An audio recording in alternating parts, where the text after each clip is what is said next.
Bago natin simulan ang kwento na ito, inanyayahan ko kayo na mag-like dito sa ating bagong video. Sana umabot ito ng 10,000 na like. At sana hindi kayo mag-skip ng ads. Maraming salamat. Pagkatapos nilang manalo sa laban na yun, lumabas na muna sila doon.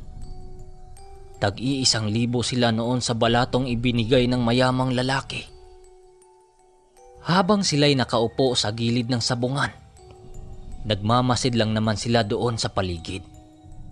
Hindi nila napansin ang oras na mag-aalas 5 na pala ng hapon at tumunog na ang mga kulisap sa paligid na nagpapahiwatig na sasapit na ang takip silim. Nagpaplano na noon ang kanilang pangkat na sila'y aalis na sa lugar na yon. Nagsisiuwian na rin kasi ang ibang mga tao doon. Gawa ng delikado sa lugar na yon kapag naabutan ka ng gabi. Subalit nasipat nila ang pangkat ng matanda na naglalakad papunta sa kanilang kinaroroonan. May dala-dala itong isang tandang na hawak-hawak pa rin ng matanda. Paglapit ng pangkat na yon, nagsalita ang matanda dito sa kanila ng, "Saan kayo pupunta? Uwi na? Wag na muna. Maaga pa oh." Sabay titig sa matanda sa langit. "Di ba walang sugat yung manok nyo? Iriribansa namin tong dala kong tandang." Uwi ka ng matanda. Bakas ang takot sa pagmumukha ng mga kasama ni Danilo. Bukod kay Lando. Sinagot naman ito ni Danilo ng, "Hindi na po manong. Gawa ng magdidilim na eh." Nang marinig ng matanda ang kanyang sinabi, tila hindi ito nagustuhan ng matanda. Biglang kumunot ang noo nito at sabay panlilisik ng mga mata nito na parabang kakainin sila ng buo. "Aba niyo yung dala niyong manok. Hindi ba kayo nahihiya sa mga tao dito? Yan oh, pinagtitinginan kayo." Wika ng matanda gawa ng hindi pa umalis ang ibang mga tao doon. Gawa ng nasipat pa nila Danilo na inaakala ng mga tao doon na magtutupada pa sila. Narinig pa nila ang isang lalaki na nagsalita ng, "Tara pre, uwi na tayo. Baka madamay pa tayo dito eh." Sa inasal ng matanda, napangisi lang naman ito nang marinig nito si Lando na nagsalita ng, "O sige manong, lalabanan namin yung isa mong manok. Pero sana pagkatapos nito, tatantanan mo na kami." Wika ni Lando sa matanda. Tumango lang naman ang matanda at pumunta ang kanyang pangkat sa likod ng malaking mangga. Doon yon nagtatadi ng bulang. Nang makita nila Lando yon, kinabitan na nila ng tari din ang manok nila Lando. Si Lando ang nagkabit ng tari doon. Gawa ng ito ang may alam sa pagkakabit ng tari. Habang kinabitan nila Lando ng tari ang manok nila, si Danilo naman ay pasimpleng sumilip sa matanda. Pasimple siyang sumilip sa matanda at bigla siyang kinalabutan ng masipat niya ang manok nito na nanglilisik ang mga mata. Doon niya nakumpirma na hindi ordinaryo ang manok ng matanda. Kung kaya't dali-dali siyang umalis sa kanyang pinagsisilipan at tumungo siya sa gitna ng ruweda. Kahit hindi pa nagsimula ang sabong, ay pumunta siya doon. Wala namang nakapansin sa kanyang pagpasok doon. Gawa ng marami ding tao doon sa loob ng ruweda. Pagdating niya doon, binutburan niya ng asin ang lupa sa gitna ng ruwida na yon. Tinabunan din niya yon ng kakaunting lupa, ang asin upang hindi ito makita ng matanda. Pagkatapos niyang gawin ang mga bagay na yon, lumabas na siya doon.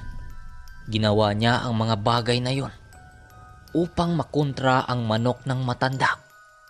Ayon pa kay Danilo, ay may aswang na nakasanib sa manok ng matanda na yon. Maya-maya pa ay nagulat siya nang may nagsalita sa kanyang isipan. Nang, Danilo, hindi mo na kailangang gawin ang mga bagay na yan. Wala ka bang tiwala sa gamit mo? Wika ng isang tinig na malaki ang busis. Napalingon-lingon siya sa kanyang kinaroroonan sa pag-aakalang may tao sa kanyang nagsalita. Subalit wala naman siyang nakita doong tao na lumapit sa kanya. Dito niya nalaman ang kanyang gabay pala yun. Dito niya kinumpirma kung saan-saan siya mapunta ay kasama-kasama niya lagi ang gabay ng mutyang hawak niya. Kinapa niya ang supot ng kanyang mutya at napansin niya ang pagtibok-tibok nito na para bang may sariling buhay ang bagay na yon. Nang bumalik na siya sa kinaroroonan nila Lando, nagwika ito ng nagtanong ang matanda sa kanya ng, "Oh, Danilo, akala namin umuwi ka na. Gawa nang nawala ka kanina eh." Wika ni Manong Arsenio. "Hindi, Manong. Umihi lang ako sa likod." Palusot ni Danilo kay Manong Arsenio. Matapos ang ilang minuto, agad na silang pumasok sila Lando sa ruwida. Kasama si Danilo dito. Nagsalita ang matanda ng, "Tingnan natin kung obra yung tangan yung agimat sa alaga kong ito." Nagtinginan lang sila noon. Sa kabila ng inasal ng matanda, nagsisigawan ang mga tao doon na natira doon sa sabungan. Nang maayos na ang pusta sa kabila, nagsisimula ng magtawag ang taga-karyo sa magiging pusta nito sa labas. Marami na ding mga taong namumusta sa kanila. Gawa ng nakita ng mga ito ang husay sa manok nila Lando. Pero mas lamang talaga ang sa matanda. Gawa ng kilala yun doon sa lugar. Nang akmang bibitawa na ang dalawang manok, kitang-kita noon ni Danilo na hindi mapapakali ang manok ng matanda. Subalit akala niya hindi alam ng matanda. Subalit nang magkalapit na sila sa matanda upang bibitawa na ang manok, nagsalita ito ng, "Hindi yan obra sa manok na ito." Wika ng matanda habang nakangisi. Pagbitaw ng matanda sa manok nito, kitang-kita ni Danilo ang bagsik ng galaw ng manok na yon. Pagsalpukan ng dalawang panik, halos pareho lang yon. Pangalawang sagupaan, kitang-kita ni Danilo ang manok ng matanda na nakatama yon sa gilid ng manok nila Danilo. Napangisi lang ang matanda noon at si Danilo naman ay kinabahan na siya. Akala niya nasumpa ang mutya niyang tangan dahil kitang-kita nila ang pagbaon ng tari sa manok ng kalaban. Subalot gano'n na nga ang nangyayari. Nagpupumilit pang magpupumiglas ang manok nila Danilo. Akala nila noon hindi manok ang kalaban nila. Gawa ng animoy parang tigre yun kung aatake. Subalit pangalawang salpukan, nanlilisik na naman ang mga mata ng matanda. Nang masipat nito ang kanya, nabigla yung napatingala sa langit at sumuka ng dugo. Laking gulat nila Danilo. Gawa ng imbis kulay pula ang dugo nito, subalit kulay likidong itim yun. Mabilisan yung nilapitan ng matanda at tiningnan nito ang kanyang manok. Nagulat sila Lando sa inasal ng matanda. Gawa ng paglapit nito sa kanyang manok na namatay, nagsalita iyon ng, "Ipaghihiganti kita ha. Magbabayad ang mga taong pumatay sa'yo." Maya-maya pa ay tumingin sa kanila ang matanda na para bang nakakasunog ang pagtitig nito sa kanila. Mabilisan yung tumayo at umalis kasama ang mga alalay nito. Sila naman Danilo noon, hindi na nila kinuha ang naging bihag nila sa takot sa kanilang nasilayan. Kitang-kita nila ang mga tao doon na dali-daling nagsisialisan na para bang may kinakatakutan yun sa lugar na yun. Nagsalita ang isang lalaking taga-karyo na, "Mga Ginoo, umalis na kayo rito. Magdidilim na oh. Hindi nyo ba nakikita ang mga taong nagtatakbuhan pa uwi?"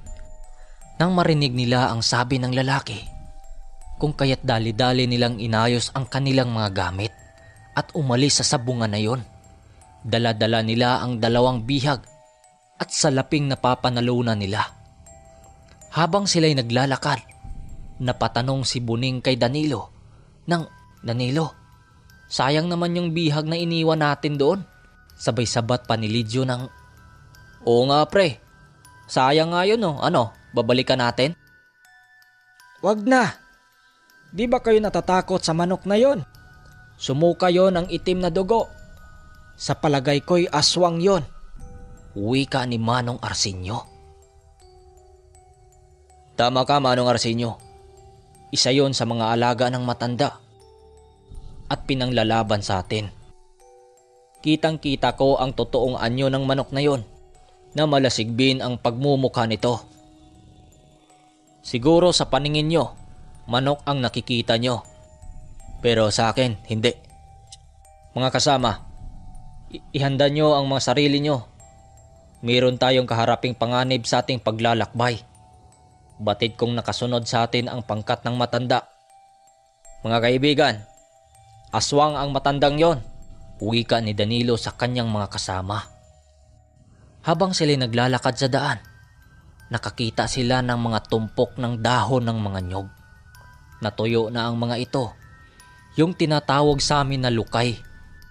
"Lando, gagawin nating sulo ang mga tangkay ng nyog dito," sabi ni Danilo sa kanyang mga kasama. Kung kaya't sila Lidyo at Buning ay dali-dali na nilang ginawang sulo ang mga tangkay ng nyog. Si Manong Arsenio noon ay naglabas na yon sa tangan nitong punyal na gawa sa tanso. Animoy nagliliwanag ang punyal na yon sa dilim. Nalabis namang ikinamangha nila Lando dito. Panay pa ang pag-uusal din ito sa kanyang gamit na yon. Habang si Danilo naman, nakamasid lang yon sa paligid. Nakapikit pa yon habang pinakiramdaman ang paligid na yon. Ayon pa sa kanya, nung dumating ang mutya sa kanyang pangangalaga, dito niya natututunan na patalasin ang kanyang diwa at pakikiramdam. Maya-maya pa ay nagsalita na si Danilo ng, "Mga kasama, batid kong malapit na sila." Maya-maya pa ay nagsalita ang kanyang gabay sa mga katagang, "Danilo, hubarin mo yung tilang ibinalot mo sa iyong mutya na pinagkakaloob ko sa iyo. Basahin mo ang mga katagang nakasulat dito at iihip mo sa inyong sulo." Wika ng kanyang gabay. Ginawa naman niya ang sinabi ng kanyang gabay.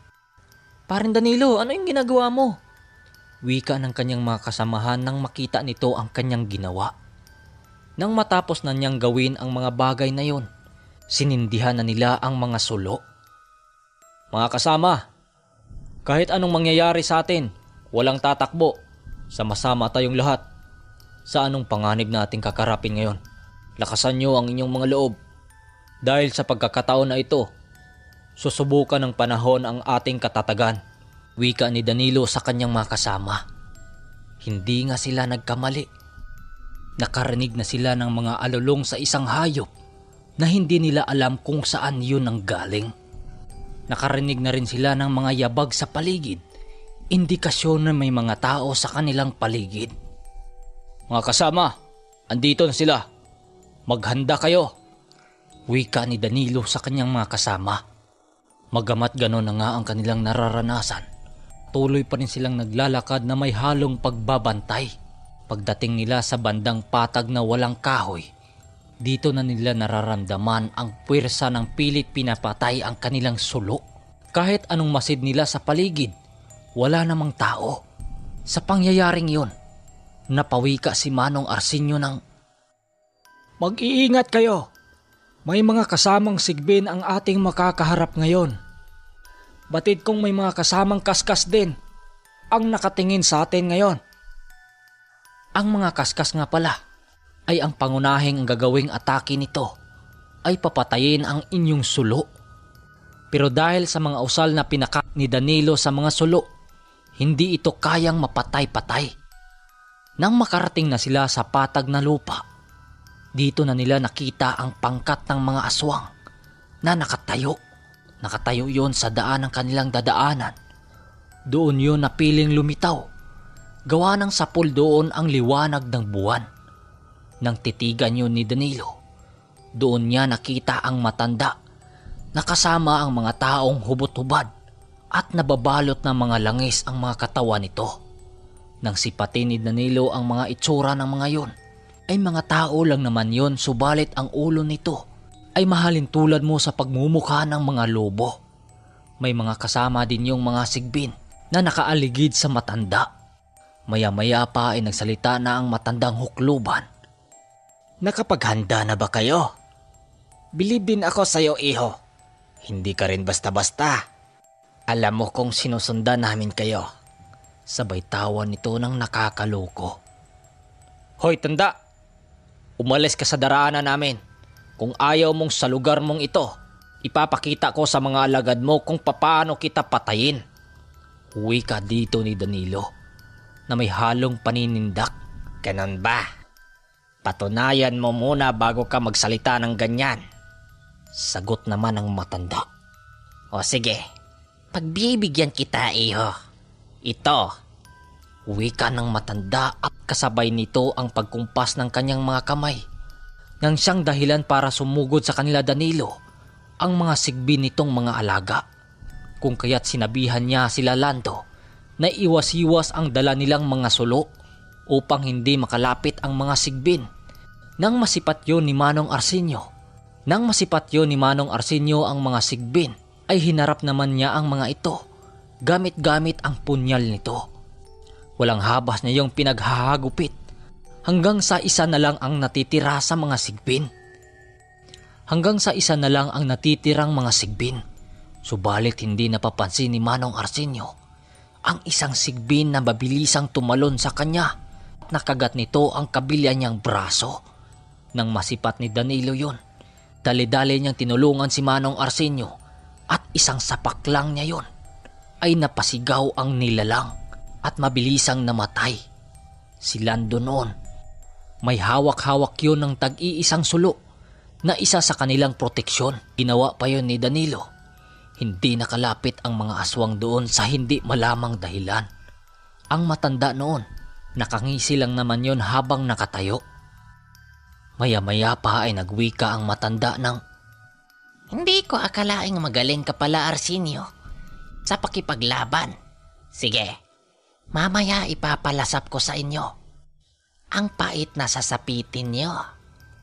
Wika ng matanda. Kaya pala ang lakas ng loob mo, Antingero, na ako'y lalabanan sa sabong. Ngayon, makikita mo. Mabilisan yung nagpalit ng anyo sa isang malaking baboy ramo. Sumugod ito sa kanilang pangkat at kasabay nito ang mga kasama nitong malalubo ang itsura. Si Manong Arsenio noon ang humarap sa mga aswang na malaan yung lubo at si Danilo at ang matanda ang nagsasagupaan. Pagsangkaan nilang dalawa, nagpakawala ang matanda ng matinding atake sa mga matatalas nitong mga pangil. Nagbuno silang dalawa noon at nagpagulong-gulong hanggang sa umabot sila sa isang maliit na sapa. Ramdam ni Danilo ang mga tatalas nitong pangil, subalit hindi nito magawang siya ay matablan hanggang sa madakip siya nito. At walang haba siyang sinuwag ng matandang nag-anyong baboy ramo. Nanlisik ang mga mata nito, tumatagas ang mga likidong kulay itim sa malaking bunganga nito. Nang nakadagan yon sa kanya, nagsalita pa yon sa matanda nitong tinig. Ay nagbago ang buses nito. Malademonyo yon na may halong garalgal. Bakit parang wala kang kakayahang lumaban? Nang makahanap ng pagkakataon si Danilo, hinawakan niya yon sa liig at ibinalibag. Nagsalita ang kanyang gabay ng, Dasalin mo ang usal at iihip sa iyong kamao. Kung kaya't nang makalayo siya ng bahagya sa matanda, mabilisan niyang inusal ang mga nakasulat sa tilang pula. Inihip niya yon sa kanyang kamao. Nagsalita pa ang matanda ng, Pambihira ka. Hindi ka man lang nasugatan. Dali-dali itong sumugod sa kanya at walang ano-ano'y sinulubong niya ito ng malakas na suntok sa bandang tiyan.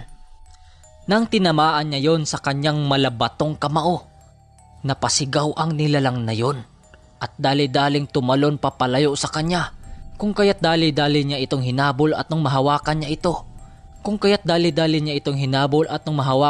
Sa liig, mabilisan niya itong inihampas sa malaking bato ng dahilan para mabali ang liig nito. Nang tingnan niya yon, dahan-dahang bumalik ang wangis ng matanda na nagsusuka ng dugo. Nang napagtanto niya na patay na ito, dali-dali siyang tumakbo sa kinaroroonan nila Lando. Subalit ng paglapit nila sa mga ito, ay naabutan nilang nakahandusay na sa lupa si Lando. Wala na yung malay. Nagtamo din yon ng maraming kalmot at kagat dahil ito ang sumalo sa lahat ng atake ng mga nilalang na yon. Si Manong Arsenio noon, nakaupo iyon sa lupa na hingal at nagtamo din yon ng mararaming kalmot sa katawan at sa maging mukha nito.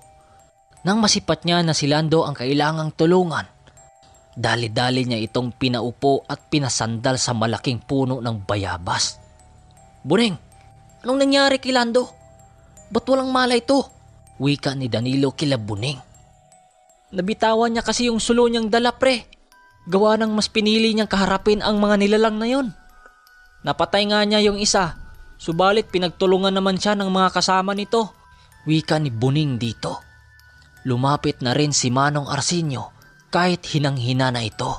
Nagsalita yun ng, "Buhusan nyo ng tubig. Nauntog kasi yan sa bato, kaya nawalan yan ng malay." Kung kaya't dali-daling tumakbo si Danilo sa maliit na sapa at naghanap siya ng malalagyan ng tubig. Nang makakita siya ng pinagbiyakan na niyog, dali-dali niya itong tinanggalan ng bunot upang makuha ang baon nito at dali-dali siyang nagsandok doon ng tubig at tumakbo sa kanila Buneng. Ibinuhos niya ito sa mukha ni Lando. Pagbuhos nila dito ay napaungo lang naman si Lando.